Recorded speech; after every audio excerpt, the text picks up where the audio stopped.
Les decía que habla de la liturgia porque es la organización y el orden del culto, no es doctrinal. Y en esta parte sí es importante que ustedes me digan cuál es la diferencia entre doctrina y liturgia. Recuerden que hay 2 micrófonos, por si alguien quiere participar, que se acerquen. Luis. La liturgia es más como el programa, ¿no?, que se lleva a cabo en el culto. Y la ¿Y la doctrina? Es pues los fundamentos de lo que creemos, ¿no? Así es, exactamente. Entonces, la Didache no es un manual de doctrina, es de liturgia. Es cómo se lleva a cabo, sí, la organización, el orden del culto. Por ejemplo, creo que por acá estaba, ya no lo veo. Pero hay un librito donde viene cómo se hace la comunión. Si ustedes ven, cada iglesia tiene la manera en que realiza la comunión. La Didache hablaba de cómo se tenía que hacer la comunión. Nosotros hoy podemos entender que a lo mejor en nuestra iglesia en particular, la comunión es de cierta manera. La tortilla se prepara en casa, tiene una manera de prepararse de acuerdo a cómo la Biblia se menciona. Hay iglesias donde el jugo incluso lo hacen natural, de manera con uva. Hay iglesias donde dan otro tipo de cosas. Eso dan galletas, he visto. Eso ya es liturgia. La doctrina es que debemos hacerlo y la doctrina es que representa. Entonces la liturgia es, la Didache habla más de la liturgia, cómo era la primera iglesia, y la doctrina no. El día de hoy vamos a hablar de todos aquellos maestros que nos dieron la doctrina que hoy conocemos. Y esa es la parte que vamos a ver el día de hoy. Y bueno, yo les comentaba que de acuerdo a la tradición, hay diferentes informaciones que tenemos de cómo murieron los apóstoles. No tenemos una información certera o con exactitud, porque obviamente cuando hablamos de la tradición, hablamos de fuentes escritas, pero también de fuentes verbales. Y estas fuentes no en todos los discípulos coinciden. En algunos, por ejemplo, si se contradice, no se contradice, pero no especifica dónde, cómo. Y al no tener esas preguntas resueltas, podemos nosotros no tomarlas como enseñanza por la tradición y no una enseñanza como tal histórica. Entonces, estos primeros discípulos mueren. Nosotros sabemos que la tradición nos habla de la muerte de Pablo, posiblemente decapitado. De Pedro se habla que muere crucificado y que él pide ser crucificado al revés para no morir de la misma manera que murió nuestro Señor Jesús. Y cada uno de los discípulos va a tener una muerte de acuerdo a la tradición. Esa es la hojita que me faltó imprimirles. Y ustedes van a ver que, aunque la tradición habla de la muerte de los discípulos, no dan tanto hincapié en la iglesia cristiana esto. ¿Por qué? Porque en el caso de Andrés, por ejemplo, la muerte de Andrés también es de una manera tortuosa, la de todos es una muerte con tortura. Sin embargo, ¿qué es lo que pasa para los siguientes 2 siglos? Es que la muerte de ellos va a hacer que se conviertan en mártires o reliquias que los van a convertir en santos. Por eso la iglesia cristiana creo que poco peso le da a conocer esta parte de su historia, pero sí es importante. Las reliquias de Andrés las llevan y les empiezan a dar un valor espiritual o de un poder sobrenatural que vamos a ver que surge hasta la Edad Media. La primera iglesia no cree en esto.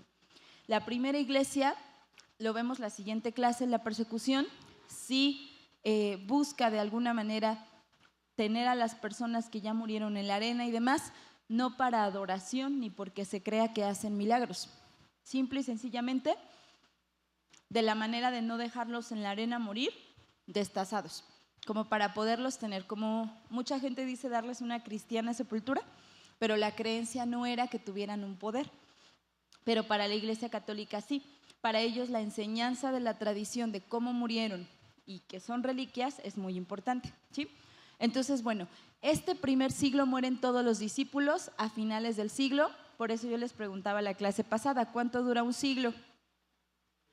100 años. Para la siguiente clase, ustedes van a ver que de manera general se divide la historia en edades. Hay muchas divisiones, incluso hay quien dice que esa división es incorrecta, pero las edades de la historia nos ayudan a ubicar características de cada etapa. Digamos que del año, no sé, imaginando que tenemos una línea del tiempo y este es el 0, empezamos a contar el tiempo, siendo este el 0 como 1, 2, 3, 4, 5. Cuando llego al 100 es el siglo 1, otro 100 es el siglo 2 y así, ¿no? Después de Cristo.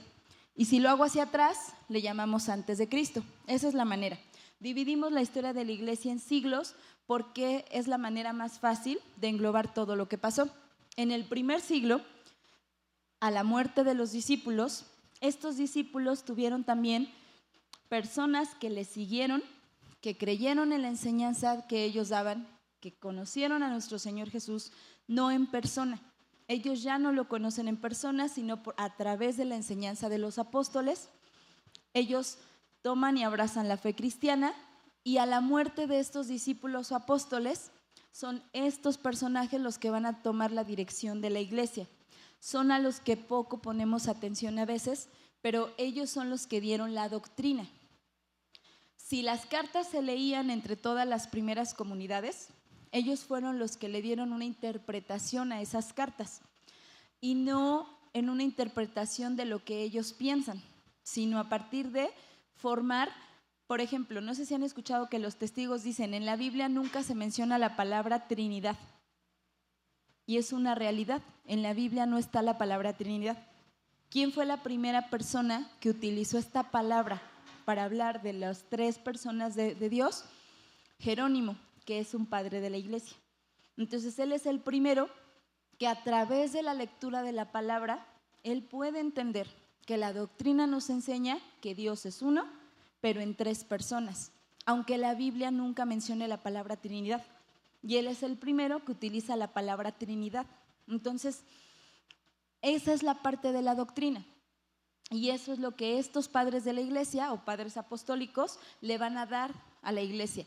No es como tal el hecho de interpretarlo a su manera, sino simplemente de ponerle un nombre a lo que cada una de las enseñanzas de Jesús nos fue dando, y de las cartas de Pablo, y a través de la enseñanza de la Escritura. Entonces, ahora sí, ¿traen sus hojitas? Bueno, vamos a empezar con el primero. No sé si lo tienen en la hojita número 2, Clemente de Roma, ¿sí lo ven? Mela, ¿le puedes pasar más adelante? En la que sigue. Bueno, ¿por qué es importante? Ahí tenemos a Clemente de Roma. ¿Por qué es importante conocer de estos padres apostólicos? Nosotros vamos a ver que muchos de los católicos hoy hablan de ellos como santos, ¿no? Y los van a escuchar mucho como San Clemente, San Ignacio y demás. Estos hombres fueron considerados por la Iglesia Católica incluso papas. Ustedes saben que para ellos Pedro fue el primer papa, pese a que en la Biblia no se menciona a Pedro. De hecho, si nosotros leemos toda la Biblia, ¿quién sería el apóstol más importante? Pablo. O sea, si nos fuéramos por la parte de la lectura de la Biblia, la lógica sería que Pablo hubiera sido el primer papa, y sin embargo no lo es. Ustedes van a ver que el surgimiento de la figura del papa, como lo que hoy conocemos en la forma, se va a dar hasta que la iglesia deja de ser perseguida. En este momento no. En este momento estos personajes son pastores o obispos de iglesias, como la primera iglesia que platicamos, con 10 personas, y en este momento empieza a crecer la iglesia, pero no en cantidad de personas, sino en cantidad de misiones. Toda Europa y Asia Menor se llena de iglesias, pero de misiones, no de personas. Precisamente por la persecución es que no se reunían muchas personas. Ahora sí, vamos a hablar de Clemente de Roma. Ahorita vamos a ver en resumida su biografía. Les decía que pueden buscar una Biblia comentada con estos padres de la iglesia. Cada pedacito de la Biblia viene el comentario que ellos tienen respecto a esa porción, pero también los van a ver en la persecución. Van a ser personajes que salen, que van a ir muriendo en las diferentes persecuciones de los emperadores. Vamos a empezar con el primero. ¿Alguien me hace favor de leer a Clemente de Roma? Bueno, ahí lo tienen y ya de ahí lo vamos pasando. Clemente de Roma, discípulo de los apóstoles Pedro y Pablo, fue obispo de Roma y mártir a fines del siglo I. Es particularmente conocido por su epístola de Clemente, dirigida a finales del siglo I a los cristianos de la ciudad griega de Corinto. Este texto tuvo gran importancia en el cristianismo primitivo y fue admitida como parte de la escritura por la Iglesia de Siria. Sin embargo, tras algunos siglos de discusión, la epístola fue excluida del canon del Nuevo Testamento y actualmente forma parte de la colección de los padres apostólicos. Ok, ¿este personaje de quién fue discípulo? De Pedro y Pablo. Este personaje, cada que escribe un documento, dice como me fue enseñado por mi padre Pablo. Y entonces, este hombre crece al lado de Pablo con sus enseñanzas. De hecho, aquí les menciono la epístola de Clemente. Se estuvo debatiendo si se agregaba o no por la cercanía que tuvo con Pablo. ¿Cuál creen que fue el factor que determinó que esta epístola no se incluyera?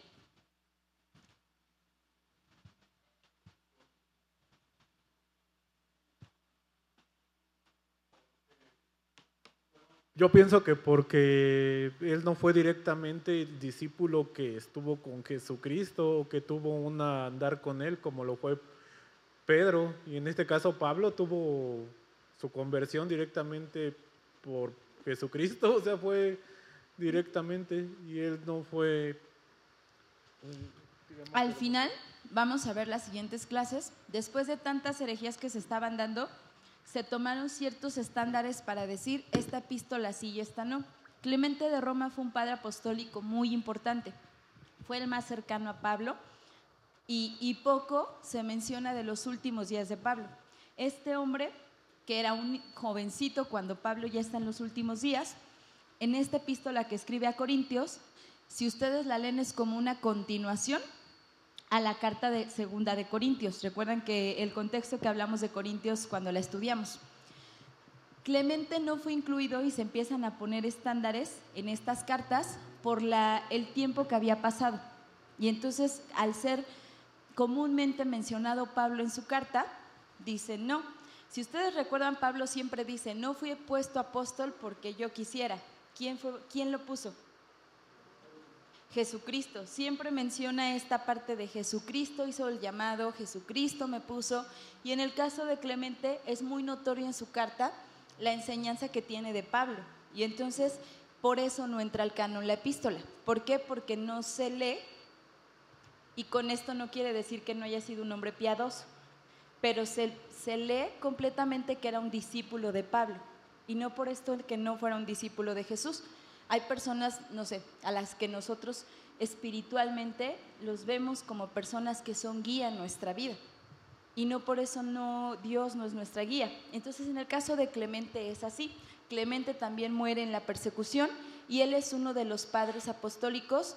Para los católicos sí hay una colección de escritos de los padres apostólicos. Estos son, el primer padre apostólico es Clemente de Roma, ¿sí? Vamos con el segundo, Ignacio de Antioquía. Ricardo, tienes el... por favor, Richie, ¿lo puedo? Perdón, quería comentar algo de Clemente de Roma. Es que yo, leí su carta, no está muy larga que digamos, tiene como 5 páginas en la que habla Corinto, y él, en sus cartas destaca que la santidad de las iglesias, pero una parte que sí me impactó de su carta es que habla acerca de cómo las iglesias deben de formarse entre ellas mismas y cómo Corinto pierde esta como santidad. Y una parte dice, los corintios antes juzgabais sus deficiencias como si fueran suyas, o sea, se juzgaban, ellos veían las deficiencias de la persona, del hermano, y decían, pues su deficiencia también es la mía. Y es la mentalidad que yo tengo de la iglesia. Si el hermano está mal, tú también estás mal, porque tú eres parte de su misma iglesia, lo debes de intentar ayudar. Así es, la carta no tiene nada incorrecto. De hecho, Richie es como el alumno que todos queremos tener. Ya se adelantó a leer la epístola de Clemente, pero sí realmente habla de la santidad a la iglesia. Es un mensaje total. Y si ustedes la leen van a ver qué está pasando en la iglesia de Corinto. Otra vez, recuerden el contexto de Segunda de Corintios. Están divididos, están juzgándose unos a otros. Clemente les habla de volver a la santidad, de volver a purificarse delante de Dios y demás. Y en estas cartas, algo que me faltó decirles, ya se hace mención tal cual de la persecución que se está viviendo en Roma y en toda la parte de Europa. Entonces, estas cartas también tienen como particularidad hablarle a una iglesia que está escondida. Entonces, sí van a ver mucho en estas cartas como esta intención. Y así, si la buscan en internet, yo creo que así la buscó Richie, así está como tal, Epístola de Clemente, y sí es muy poquita, la lectura es muy fácil y van a ver ustedes la continuidad. Ahora sí vamos a ver a Ignacio de Antioquía. ¿Alguien me hace favor de leerlo? Gracias, Luis. Ignacio de Antioquía. Ignacio, discípulo del apóstol Juan y obispo de Antioquía, es autor de 7 cartas que redactó en el transcurso de unas pocas semanas, mientras era conducido como prisionero desde Siria a Roma para ser ejecutado. En ellas describe sus sentimientos ante el inminente martirio y sostiene en la fe a las comunidades de Asia. Ok, hasta ahí, vamos a hacer una pausa. No sé si le puedas poner unas cuantas diapositivas atrás, Mela, solo para que vean un mapa. Yo no sé usar esta cosa, allí. No, antes, ándale ahí. Bueno, Ignacio, algo que yo les platico mucho a los hermanos en el seminario es que el contexto geográfico sí influye para entender también el contexto de la iglesia. Estoy tratando de hacerles muy resumidas las clases y muy digeribles porque es mucha historia, pero sí hay cosas que necesito que rescaten ustedes. La iglesia va a transformarse a partir de los contextos geográficos y políticos, pero no así la palabra de Dios. Y esa es nuestra certeza. Puede cambiar el contexto, quién invade, quién toma, pero la enseñanza de la Biblia es la misma y no cambia. ¿Por qué les digo esto? Porque cuando hablamos de Antioquía, hablamos de Asia Menor. ¿Qué país es hoy Antioquía? Turquía. Ajá. Hoy es esta partecita de aquí, es esta, ¿no? Entonces, es importante que ustedes vayan viendo las transformaciones políticas que va a haber en las regiones que eran cristianizadas. Porque ustedes van a ver que en la Edad Media la iglesia cristiana tuvo un cambio muy fuerte, muy, muy fuerte. Para el tiempo bíblico que estamos hablando, el primer siglo, parte del siglo II y el III, la historia de la iglesia se centra en esta parte. Tanto la vida de Jesús, obviamente se va a centrar en esta región, en Jerusalén, pero los apóstoles y discípulos, su enseñanza estuvo dedicada en toda la parte de aquí. Esto es lo que hoy conocemos como Asia Menor, Éfeso, Antioquía, Alejandría está aquí. Nos habla de este personaje Ignacio de Antioquía, ¿de quién fue discípulo? De Juan. Luego dicen los hermanos en el instituto, quiero que aprendan que estos padres de la iglesia son los discípulos de los discípulos. Entonces todos ellos aprendieron al lado de uno de los discípulos. Él era obispo de Antioquía y nos dice el relato que este hombre fue martirizado y ¿a dónde fue llevado para morir? A Roma. Aquí sí, no la tradición, la historia nos cuenta que Ignacio de Antioquía lo llevaron caminando desde aquí de Antioquía por Asia Menor, cruzaron el Mar Negro, toda la parte de Macedonia, caminando hasta acá hasta llegar a Roma. Y en todo ese lapso fue caminando, obviamente con la tortura que nosotros podríamos pensar, desde llevarlo caminando y las personas que lo llevan van en un animal transportándose y él caminando, y en todo ese traslado con muy poco alimento, muy poca agua, y en todo ese traslado es que escribe las cartas que acabamos de leer aquí. Son las últimas cartas que se conocen de Ignacio de Antioquía. Quiero pensar que si les interesa esta parte histórica, igual, busquen las últimas 7 cartas de Ignacio de Antioquía y van a ver todo lo que escribe en su martirio. Y después de ser martirizado, de caminar ahí dice de Siria, pero es lo que hoy conocemos como Turquía, la parte de arriba, de aquí, todo el camino hasta que llega a Roma para morir en el Coliseo, escribe estas cartas a las iglesias y en estas cartas ustedes van a ver el ánimo que le da la iglesia para mantenerse fiel aún en medio de la persecución. Y a veces no dimensionamos, ¿no? Lo que podría estar pensando este hombre hubiera dicho, escóndanse, ¿no? Pero este hombre les está diciendo, permanezcan fieles a Dios. Y él va en este trayecto sabiendo que va a morir y la historia cuenta que él iba cantando himnos y salmos y cánticos a nuestro Dios en todo el camino que él iba para poder ser martirizado. En este momento los mártires todavía no son héroes de la fe, que vamos a ver la siguiente clase por qué se vuelven héroes de la fe. Pero este es Ignacio de Antioquía. Si ustedes recuerdan, del apóstol Juan, la tradición nos dice que vivo fue sumergido en aceite hirviendo. Y la tradición nos cuenta que lo sacan del aceite, Juan vive, lo exilian a la isla de Patmos y ahí escribe su último libro. ¿Qué libro es? ¿Recuerdan? Apocalipsis. Entonces es en ese martirio que Juan vive, de la primera ola de persecución, que él muere. Él se va exiliado a la isla de Patmos y la historia nos cuenta que deja en Antioquía a Ignacio de Antioquía como líder de la iglesia de ese lugar. Y poco después de la muerte de Juan, 30 años más o menos, a Ignacio de Antioquía le toca morir. Entonces esta es la historia de este padre apostólico. ¿Alguien me hace favor de leer los últimos, atendiendo al propósito? Gracias, Richie. Atendiendo al propósito de la redacción, las cartas se dividen también en dos grupos. Por una parte, las 6 cartas asiáticas y por otra, la singular carta a los romanos. Las asiáticas fueron escritas a las iglesias de Asia Menor con 2 propósitos definidos. En primer lugar, exhortarlas a mantener la unidad interna y segundo, prevenirlas contra ciertas enseñanzas docéticas y judaizantes. La separación entre el cristianismo y judaísmo fue un tópico recurrente en el cristianismo primitivo. Se destaca la epístola escrita individualmente a su amigo Policarpo de Esmirna, cuando las demás estaban destinadas a comunidades colectivas. La uniformidad de los planteamientos de Ignacio sugiere que la existencia de un conflicto generalizado en la parte de Asia Menor, como si toda la región estuviese atravesando circunstancias similares. Ok, como hemos visto los contextos de las cartas que hemos estado leyendo, las cartas que él hace son a Asia Menor, que es esta parte de aquí. La conocían en ese momento histórico así, como Asia Menor, todavía se le conoce así. Y Asia Mayor lo conocemos como Rusia, China, Mongolia, toda esta parte. Aquí se le conoce como Asia Menor. A este lugar van dirigidas las cartas que Ignacio de Antioquía hace. Y en estas cartas también les habla de las herejías. La siguiente clase, la 4ª clase, vamos a hablar de las herejías que estaban entrando a la iglesia. Y la idea era decirles, manténganse unidos, nunca les dice, escóndanse, nunca les habla más que en decir, permanezcan fieles. Y en la parte de la herejía, siempre es fortalecer la enseñanza a partir de la palabra y la enseñanza que dejaron los apóstoles a través de las cartas. Entonces, estas son las cartas de Ignacio de Antioquía. Vamos a ver el martirio de Ignacio de Antioquía la siguiente clase, que nos toca ver los emperadores que persiguieron a la iglesia.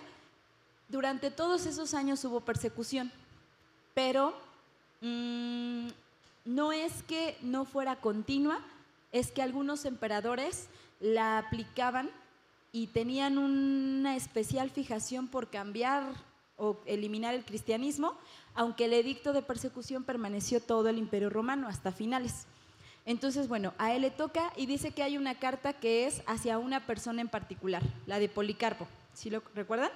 Ese es el siguiente padre apostólico.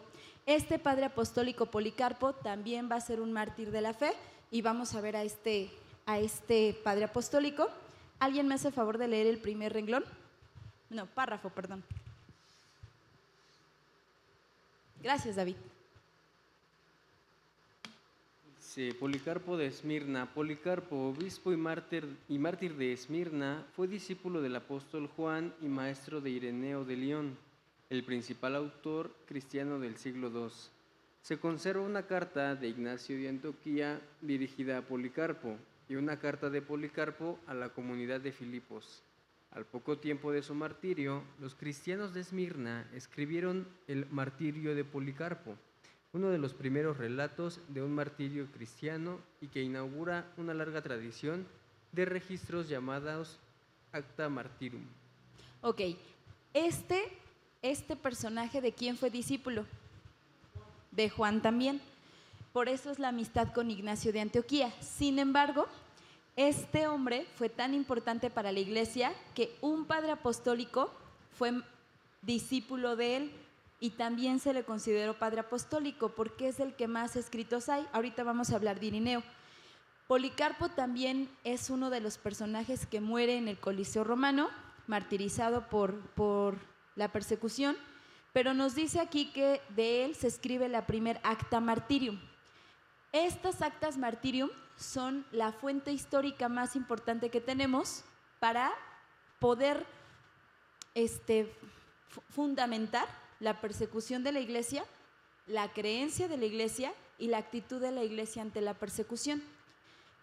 No sé si alguna vez han levantado se le llaman todavía denuncias o demanda, una de las dos, pero si han hecho una denuncia, saben que se escribe literal, ¿no? Como cuando en las escuelas hacemos un acta de hechos, que tú escribes literal, no puedes saltarte lo que está pasando, o sea, tal cual. Y si yo en ese momento interrumpo y digo, quiero que también se anote esto, así, ¿no? Como esta parte, pues Liz, aquí está, Liz sabe de eso, Liz nos puede explicar, pero un acta martirium era así, era literal escribir de qué se acusaba a la persona, que se le daba la oportunidad de dejar su fe o de abandonarla y vivir, que se le torturaba y al final cómo moría. Estas actas martirium fueron guardadas por la iglesia. Él es el primer personaje al que se le guarda un acta martirium. Y estas actas son las que nos sirven para saber cuántos cristianos murieron en esa persecución y por qué razones los acusaban. Ahorita vamos a leer parte de qué decía el acta martirium de Policarpo, pero estas actas nos ayudan a ver que verdaderamente hubo persecución. Yo sé que ustedes dan por hecho lo que yo les estoy diciendo, pero David estudió historia y él sabe que no podemos dar por hecho lo que yo les estoy diciendo. Debe haber fuentes históricas que lo respalden. Si no, no es así.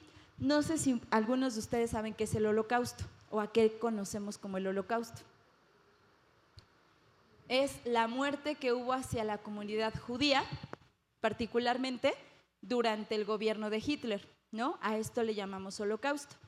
Y nosotros aunque no hayamos estudiado historia, hasta las películas, lo que nos enseñan en la escuela, nos dice que había cámaras de gas, campos de concentración y toda esta parte histórica, ¿no? Bueno, David sabe, porque lo estudió también, que hoy hay gente que niega el Holocausto y que dicen que es mentira, que eso no pasó, que la comunidad judía lo inventó para pedirle a la ONU y exigirle a Israel, ¿no? Y se les llaman antiholocaustos, ¿se le llaman? Bueno, tienen un nombre, ¿no? Contra los que no creen en el Holocausto. Y ha sido un trabajo de los historiadores poder comprobarlo. Y así como hay personas que dicen que el Holocausto no ocurrió, aunque hay fuentes históricas, hay personas que dicen, o que en su momento dijeron, la iglesia no fue perseguida. Y entonces estas actas martirium son la fuente histórica que tenemos de prueba de la persecución, pero no solo la de él, o sea, la de todos los cristianos, todas las que se tienen.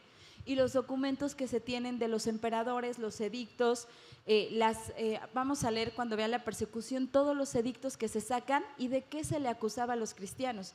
No se les persiguió específicamente por ser cristianos, había algo en la doctrina y en la práctica que provocó la persecución, ¿sí? Bueno, ahora sí, vamos entonces a ver un pedacito de la muerte de Policarpo, que este personaje va a ser uno de los importantes también. ¿Alguien puede leer, por favor, el párrafo que sigue? Gracias, Pau. No era Pau. La vi muy decidida. El texto relata la persecución de las autoridades contra los cristianos, bajo acusación de ateísmo, y la condena y muerte de Policarpo tras negarse a adorar al emperador Antonino Pío.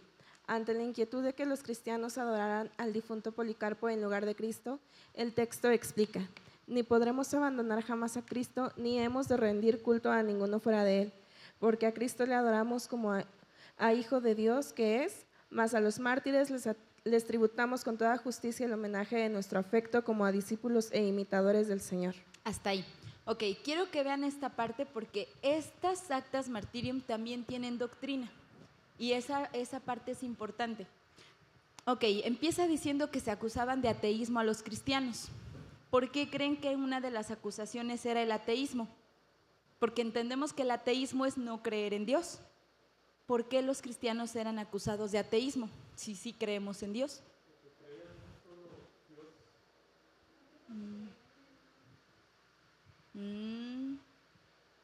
Los micrófonos están enfrente por si quieren participar. Y si no, me los piden, por favor. ¿Ya después del regaño? No, no es cierto. Pero no, a ver, Sitúense en el contexto de Roma. ¿Por qué se acusa de ateísmo?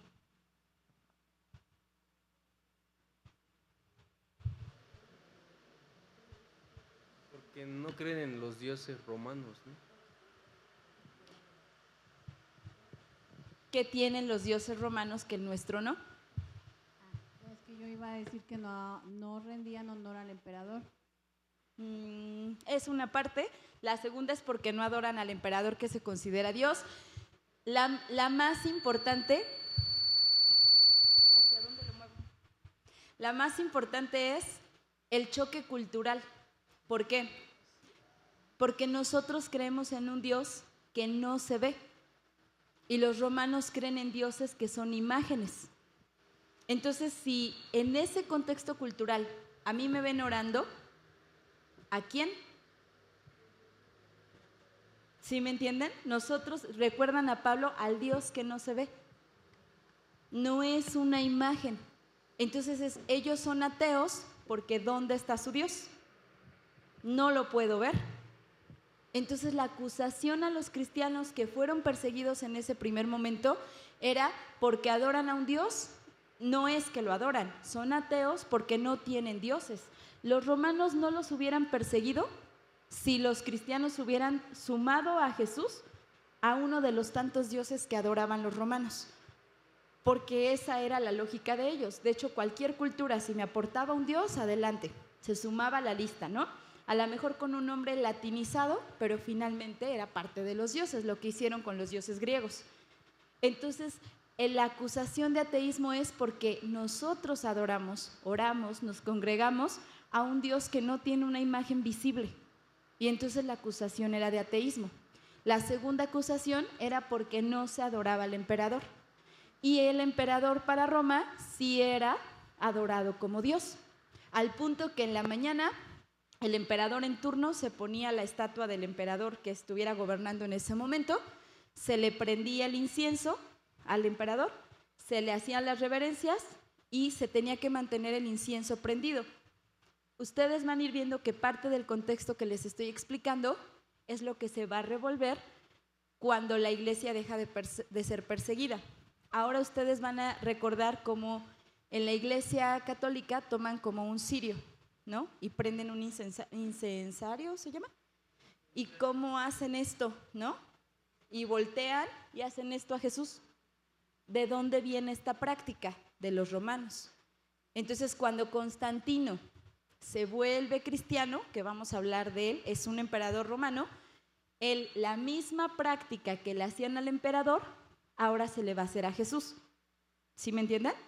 Entonces, al emperador se le prende incienso, se le adora, y es la acusación que tienen. Y la parte doctrinal que en la Acta Martirium encontramos es muy importante.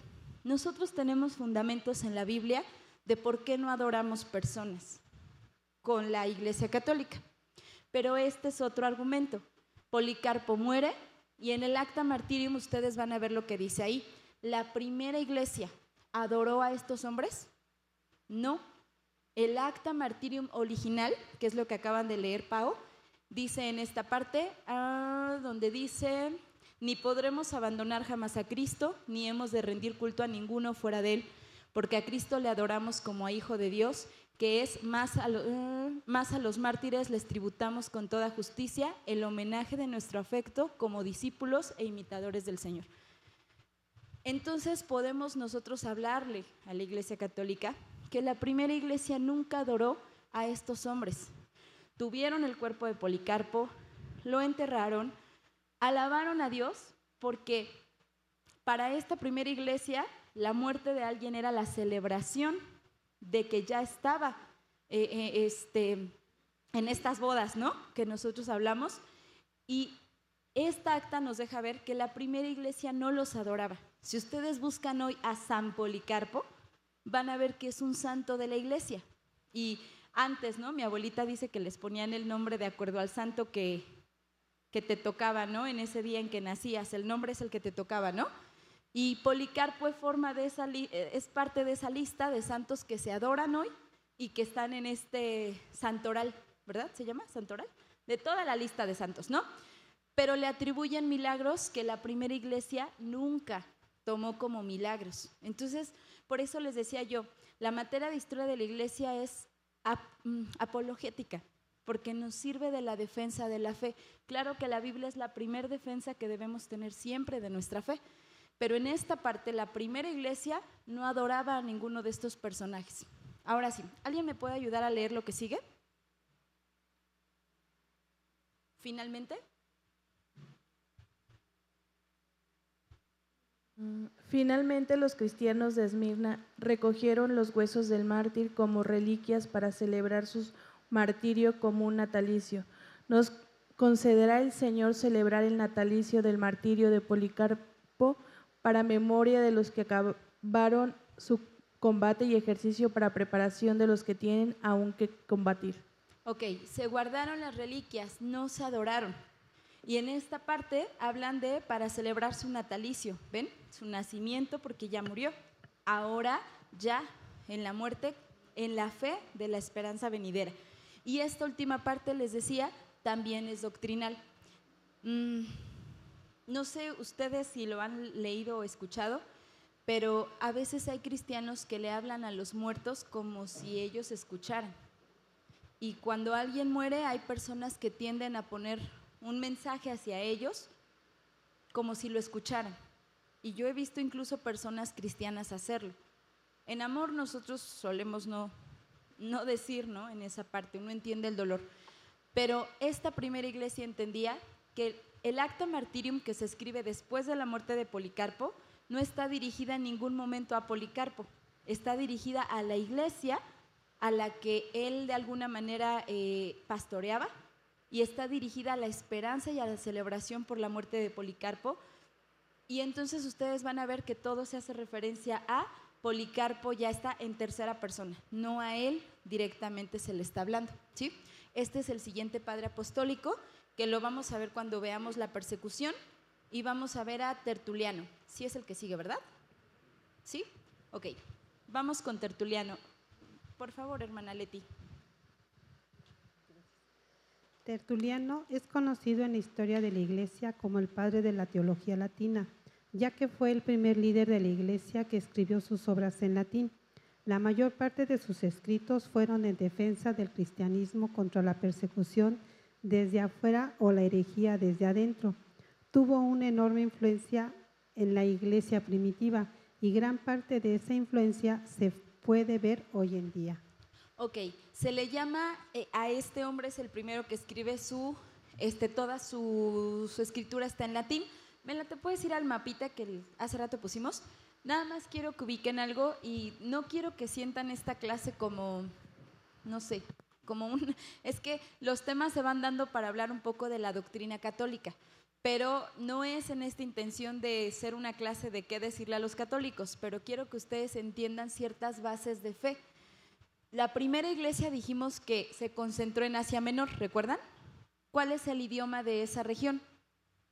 ¿Cuál era el idioma de la clase culta?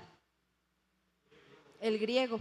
Entonces, todos los escritos de los primeros padres de la iglesia fueron en griego. Esta primera iglesia se concentró en lo que es Asia Menor. Ahora, nosotros podríamos tener un poco de lógica al pensar en cuál sería lo lógico para que se hubiera creado un papa o un líder dirigente de todas las iglesias. Lo lógico hubiera sido que hubiera sido una persona que estuviera en la región de Asia Menor, ¿no? Por la cantidad de iglesias que había ahí. Para este primer siglo y parte del 2, la iglesia se concentraba en esta parte. Muy pocas iglesias empezaron a abrirse para acá. Las misiones empezaban y sí se empezaban a propagar, pero la iglesia se concentraba allá. Este personaje Tertuliano fue el primero en escribir sus obras en latín para toda la parte de la iglesia de acá. Si ustedes ven, lo que hoy hace que Roma tenga el poder que tiene espiritual, no tiene que ver por una imposición espiritual que veamos en Pedro a través de la Biblia. Tiene que ver como una consecuencia política, porque para la Edad Media toda esta región de aquí va a ser invadida. Al punto que hoy en día no es una región cristianizada. ¿Qué religión es la mayoritaria en esta región? la musulmana. Entonces, la invasión de los musulmanes para la Edad Media va a provocar que tristemente toda la región cristiana fuera desapareciendo. La región de Alejandría, donde estuvieron los principales padres apostólicos trabajando, donde la obra misionera creció, hoy nosotros podemos ver que la iglesia cristiana en Egipto es perseguida por el Islam. Toda la parte que en un inicio era región cristianizada de Asia Menor, hoy es totalmente musulmana, ¿no? Ubican ustedes las novelas turcas, ¿no? Dicen por Alá, ¿qué religión tienen? Musulmana. Entonces, hoy Turquía es esto, donde estuvo la obra misionera de Pablo. Entonces, la invasión política provocó que el poder o las iglesias se concentraran de este lado. Y entonces ahora el poder político recayó en Roma, ya no en Asia Menor. ¿Sí me entienden el cambio? Ok, vamos a continuar. ¿Alguien puede leer lo que sigue? Nacido hacia el año. Gracias, Richie. Nacido hacia el año 145 después de Cristo, hijo de un centurión romano en Cartago, Quintus Septimus Florens Tertullianus se formó en griego y latín y se convirtió en abogado en Roma, donde se convirtió al cristianismo hacia el año 185 después de Cristo. Aunque sabemos muy poco sobre los detalles de su conversión, dijo que no podía imaginar una vida verdaderamente cristiana sin una ruptura consciente, es decir, un acto radical de conversión. Antes de su conversión se entregaba al libertinaje típico de la sociedad romana, incluyendo la promiscuidad sexual y el disfrute de los juegos en la arena. Le afectaron profundamente los testimonios de los cristianos martirizados en la arena y es probable que su conversión se debiera a ello. Bueno, les voy a mandar un libro creo que es algo así como Obras de Grandes Cristianos, pero vienen estos padres apostólicos. Pero parte de lo que nos cuenta de Tertuliano, tiene una vida muy escandalosa antes de volverse obispo, pero mucho se habla de que él era un espectador de la arena del circo romano. Él visitaba el Coliseo, él veía constantemente las peleas de fieras salvajes, de gladiadores y demás, pero en parte de su biografía hay relatos donde él narra ver cómo familias enteras eran lanzadas a los leones y a él le impactaba ver cómo él relata en una de sus cartas de autobiografía, ¿no? Desde el más anciano hasta el más niñito, declaraba amar a Cristo y morir ahí por amor a Cristo. Algo que yo les hago mucho hincapié en el seminario es esta parte del amor genuino de esta primera iglesia. Y entonces a él lo conmueve mucho ver esta parte en la arena. Él empieza a investigar qué es el cristianismo, cuál es la fe, al punto en que termina como obispo. Van a ver ustedes el cambio a partir de que la iglesia deja de ser perseguida, pero en este momento volverse obispo es poner en riesgo su vida. No solamente ser cristiano, dirigir una iglesia. Entonces, este hombre deja toda la vida que llevaba y empieza a dirigir la iglesia. Vamos a leer lo último de Tertuliano. Gracias, hermana Leti.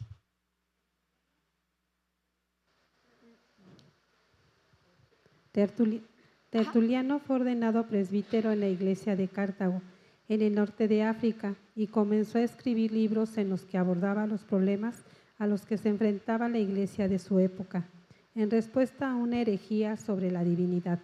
Tertuliano escribió contra el Praxus, que por primera vez utilizó la palabra Trinidad para describir la divinidad respecto al Padre, el Hijo y el Espíritu. Tertuliano dijo: estos tres son una sustancia, no una persona. Y él es el primero que hace todo un tratado acerca de la divinidad de los tres, del Padre, del Hijo y del Espíritu Santo. Nada más para que ustedes ubiquen dónde fue su obra o su trabajo como pastor. Dice que en Cartago, ¿no? Es esta parte que está aquí, ¿lo ven? Ahí, Cartago. Entonces, por eso es que la mayoría de su obra o toda su obra está escrita en latín por la cercanía. Y eso favoreció a que él fuera una de las personas que impulsaran la iglesia para toda la parte europea. Vamos con el último, Irineo de Lyon. Y este personaje junto con Jerónimo escriben todo un tratado de la divinidad de los tres personas de la deidad, y ustedes pueden ver en estos dos personajes cómo defienden en ambos lados, porque San Jerónimo o Jerónimo, como le quieran llamar, está del lado de Asia Menor, Tertuliano está acá, y ambos están defendiendo a través de sus escritos la divinidad de las tres personas de la divinidad, precisamente porque la herejía que se estaba metiendo era, no, Jesús no es Dios, aunque en este momento la herejía era que ni el Espíritu ni Jesús eran Dios, sino que solo el Padre. Y esta parte va a empezar a meterse a la iglesia, aunque en este momento los escritos de ellos contienen esto, a través de la explicación, contienen la herejía. Para el siglo III esto se va a propagar y va a ser un conflicto que va a detonar en un concilio. ¿Richie? Perdón. Es que quería decir algo sobre Tertuliano. Es que, bueno, en su época surgió un problema que ahorita todavía está presente, sobre todo por digamos que la integración de las culturas orientales que creen en el bien y el mal. Ellos piensan que el bien y el mal se complementan y que existe el yin y el yang, y que para existir el bien tiene que existir el mal. Y Tertuliano decía que no tiene que existir el mal para que exista el bien, ni el bien para que exista el mal, que Dios creó solamente el bien y todo el mal que vino al mundo fue corrupción de los humanos, de las personas, y lo explican en Romanos y en Hebreos, se explica exactamente qué es lo que significa esta corrupción. Así es, miren, creo que sí lo tengo. Por WhatsApp les voy a mandar a los grupos que tengamos un libro que se llama Historia del Pensamiento Cristiano. No es igual que Historia de la Iglesia porque el pensamiento también se ha ido transformando, pero la historia del pensamiento cristiano ha sido afectada por muchas corrientes del mundo. En esta primer parte fueron los griegos. La ideología de los griegos, ya habíamos dicho, ¿no? Cómo habla acerca del cuerpo, la virtud, la belleza, y nada tiene que ver con la enseñanza del cristianismo. Y aunque no nos demos cuenta, muchas de esas ideologías del mundo entran a la iglesia, pero se mezclan. No es que literalmente nos demos cuenta cuando estamos cayendo en ellas.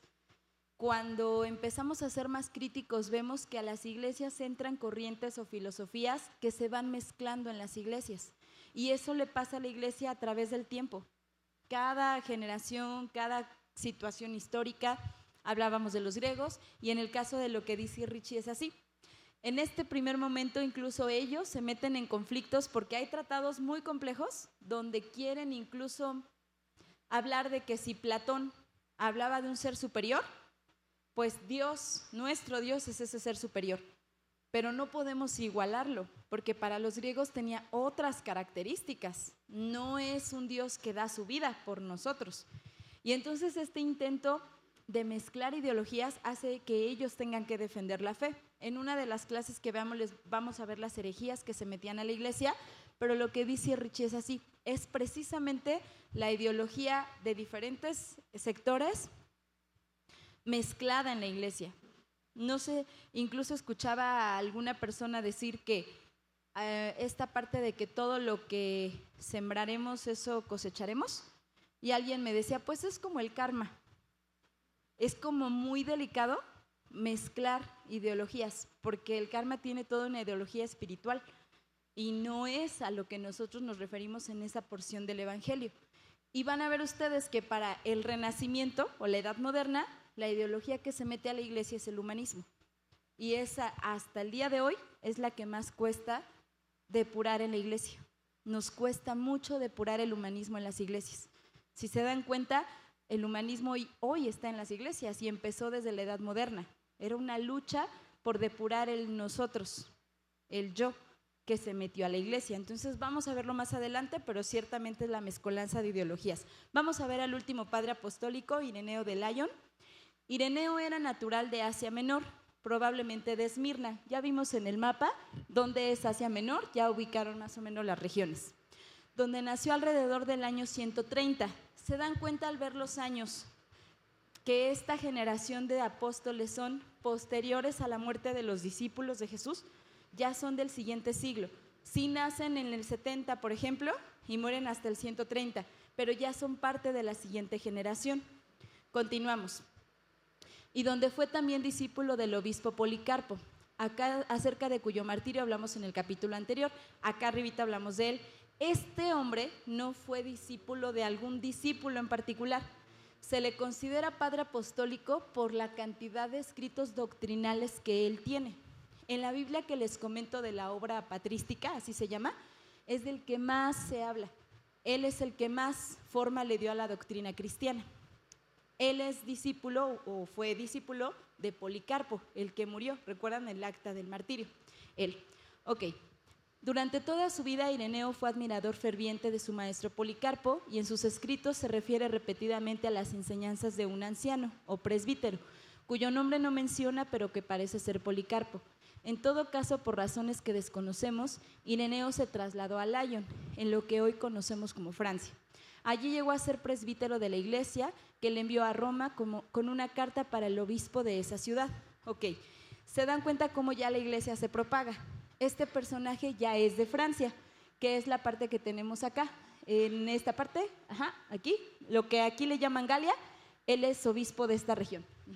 Entonces él está en ese lugar, se vuelve obispo y es cuando el poder, no quiero hablar de poder porque en este momento todavía no es poder, la influencia de la iglesia se va recorriendo hacia Europa.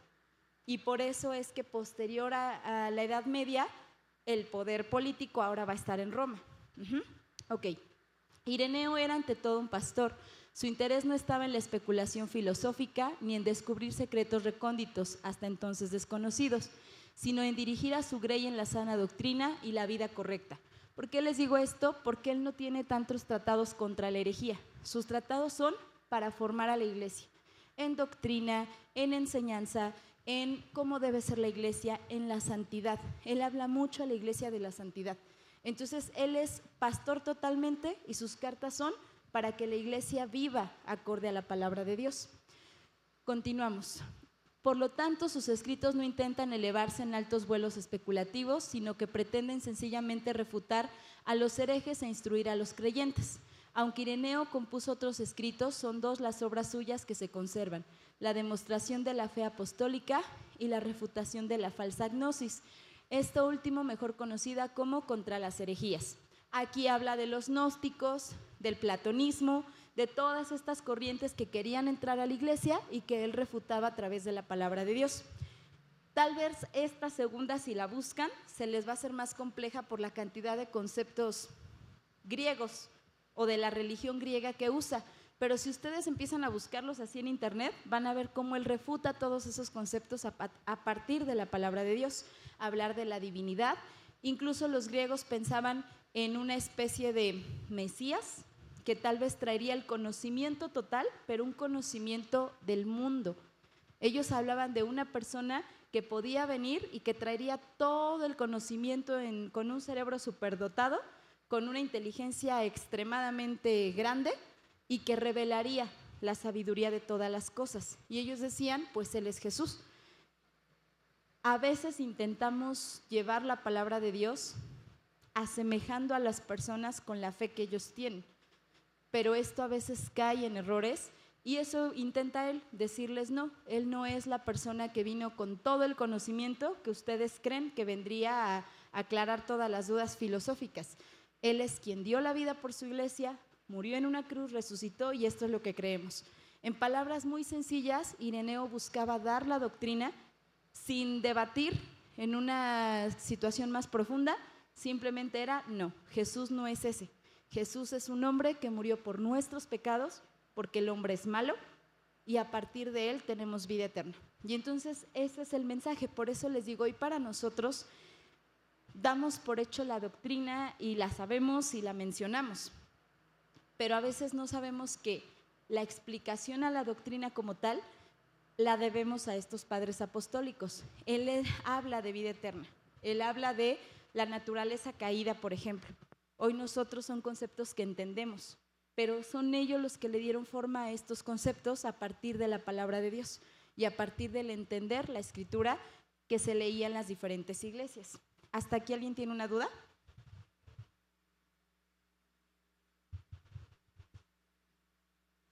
Bueno, una pregunta. La iglesia que nos... Bueno, es que como tal era una iglesia o era un imperio el que perseguía a los cristianos. Entiendo que era el imperio, no tanto una iglesia, ¿es correcto? Bueno, a raíz de qué se convierte ese imperio en iglesia y por qué será al día de hoy santos esas personas que ellos martirizaron. Bueno, aquí es importante mencionar que vamos a ver esa ruptura o en qué momento deja de ser la iglesia perseguida para volverse una iglesia institucionalizada. Pasaron 300 años, hablamos ahorita del siglo I y el inicio del siglo II, ¿no? Estamos hablando que van a pasar otros 100 años, otros 100 años, y después de ese tiempo vamos a ver que ahora el mensaje va a ser, el cristianismo en este momento se está propagando, pero para 200 años más, imagínense la cantidad de cristianos, ya es mucha. Y entonces, en este momento, vamos a ver que un emperador se convierte al cristianismo, aunque a mí sí, yo tengo mis dudas porque hay muchas fuentes históricas que nos muestran que no, que realmente fue como tomar a Jesús como otra divinidad que adorar, pero a partir de que esto ocurre, la iglesia deja de ser perseguida. Adelantándonos un poco a las siguientes clases, lo único que va a pasar es que ahora la iglesia ya no es perseguida. Ahora la iglesia van a decir, imagínense para ese momento que están siendo perseguidos, muertos de las maneras en que vamos a ver, que de pronto un emperador se vuelva cristiano. Para la iglesia va a ser la respuesta a su oración. Es como nosotros oramos por nuestros gobernantes. Imaginemos que el presidente o la presidente o quien sea de pronto diga soy cristiano y empieza a imponer leyes en pro del evangelio y que van acordes a la Biblia. Seguramente nosotros estaríamos pensando que es una respuesta de Dios. Y para la primera iglesia fue así, para un primer momento fue, pues hemos orado por esto, el emperador ya se volvió cristiano, ya no nos persiguen, pero ahora los cambios que va a traer el emperador van a dañar a la iglesia. Y entonces en este primer momento van a tardar años para volverse en la iglesia que hoy son, con el poder que hoy son, y prácticamente hoy para la iglesia es como el decir, es que la gente de ese tiempo no había aceptado a Jesús. Y a partir de que el emperador acepta en adelante, pues hay un cambio y todo el imperio romano se vuelve cristiano, porque es la palabra que se va a adoptar, cristiano, aunque vamos a ver en qué momento ya es catolicismo, pero hasta muchos años después es que se va a volver en el imperio que es y hasta la Edad Media los van a beatificar, que es que los van a volver santos. Entonces cuando veamos así van a ir viendo ustedes los cambios que va a tener la iglesia a partir de esa política, que le afectó mucho a la iglesia y a partir de ahí ahora el discurso cambia, porque el imperio romano cayó. Entonces la iglesia no se asimilaba parte de un imperio. O sea, de hecho, la iglesia tomó el poder político que tomó por todos los imperios que caían. Entonces, ¿cuál era la respuesta de la gente ante cada imperio que caía? La iglesia nunca cayó. Entonces los sacerdotes empezaron a tener poder político en la Edad Media, porque a ellos nadie los iba a quitar porque los puso Dios. Entonces toda esa parte va a hacer que se vuelvan un imperio, pero van a pasar 400 años para eso. Y vamos a ver cómo empiezan a beatificarlos. Richie. Bueno, yo quería saber el por qué, por ejemplo, algunos padres de la iglesia, ya estudiando Tertuliano, cae en herejía. Él cree en el montanismo, que es la herejía que dice que el Espíritu Santo habla todavía por los profetas y que él era un profeta del Espíritu Santo, que era el nombre Paracleto, era el nombre antiguo que se le daba al Espíritu Santo. O sea, yo más bien esa sería mi duda, ¿por qué alguien tan estudioso, que escribió muchos escritos, peleó contra muchas herejías, cayó él mismo en una herejía?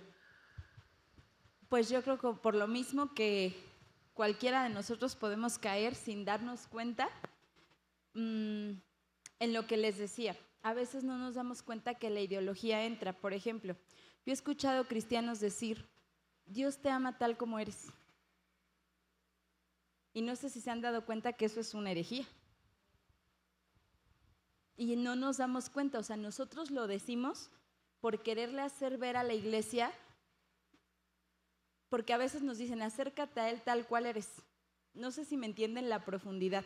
No estoy diciendo que no debas acercarte.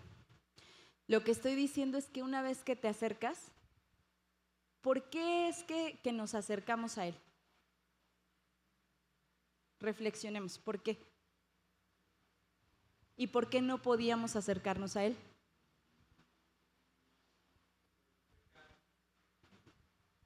Yo creo, en base a que estamos leyendo el progreso del peregrino, pues es eso, ¿no? O sea, al venir al conocimiento del Señor, empezamos a darnos cuenta de lo separado que estamos de Él. Entonces, cuando venimos al conocimiento de Él y en plena convicción aceptamos al Señor, pues Él quita nuestros pecados. Entonces, yo creo que más que acércate así, o sea, sí, Dios nos quiere, mas sin embargo nos justifica a través del sacrificio. Y luego eso es lo que no... Sí, Dios me ama como soy, pero me justifica a través de la sangre de Cristo. O sea, yo no puedo llegar al Padre por Jesús. Así no es a través de Jesús, y a través del reconocer su muerte en la cruz y aceptarlo como mi Señor y Salvador. Pero aquí, ahorita que hablaba de, ahí se me fue el nombre, de León, que empezaron también ellos como que a hacer sus escritos, me imagino que también mandarlos a las iglesias. Ahí no habrá habido una vertiente. Ajá, o sea, por los libros apócrifos, a eso es a lo que voy. Por los libros apócrifos. No, de ahí no habrá sido como una... o sea, ya no nada más basarnos a los escritos de los apóstoles, sino ya también a los escritos del discípulo, del discípulo, del discípulo. Y eso creó... Ya. Bueno, antes de la respuesta de la hermana Dulce, bueno, Juana decía allá atrás, ¿qué nos separó de Dios? El pecado. Entonces, en esta parte, lo que les decía hace un momento, sí, a nosotros nos alejó el pecado y a través de la sangre de Jesucristo es que podemos acercarnos delante de Él, ¿no? ¿Y cuál es a veces nosotros en esta enseñanza, ¿no? de la gracia, olvidamos que la santidad para Dios no se modifica porque no podamos cumplirla. ¿A qué me refiero? No es que no debamos vivirla o no es que no debamos tenerla, es que no podemos hacerlo. Y entonces fue necesario el sacrificio de nuestro Señor Jesucristo. Y sin embargo, empieza un proceso de santificación. ¿Y por qué podremos en la vida eterna estar con Él?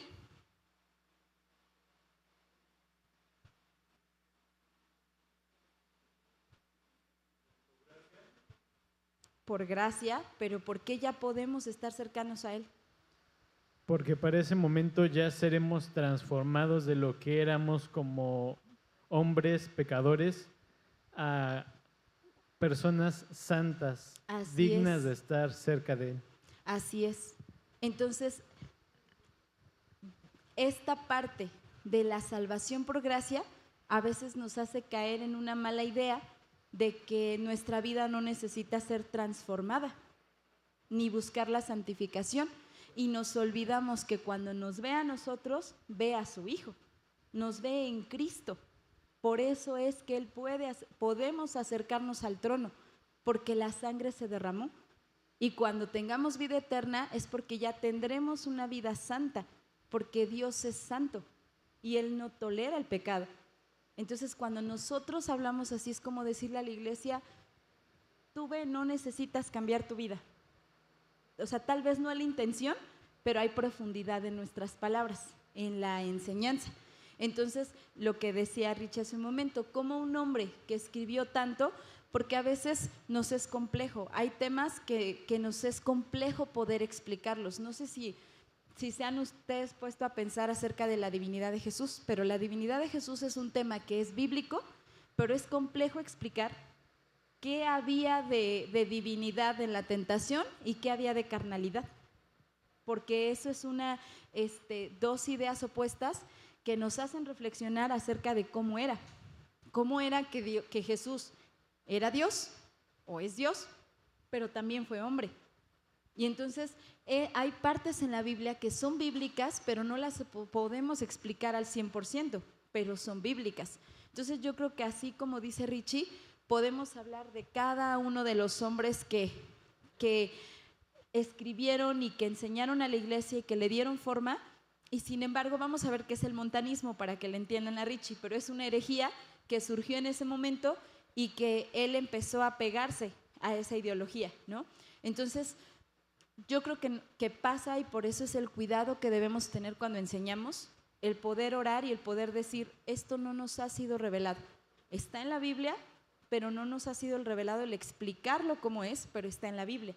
Porque si no podemos caer en ciertas situaciones así, lo que les decía, el humanismo hoy está tan metido en la iglesia que incluso versículos como ama a tu prójimo como a ti mismo es usado en la psicología para decir, ¿ves? Te debes amar primero a ti mismo. Y esa no es la enseñanza del versículo.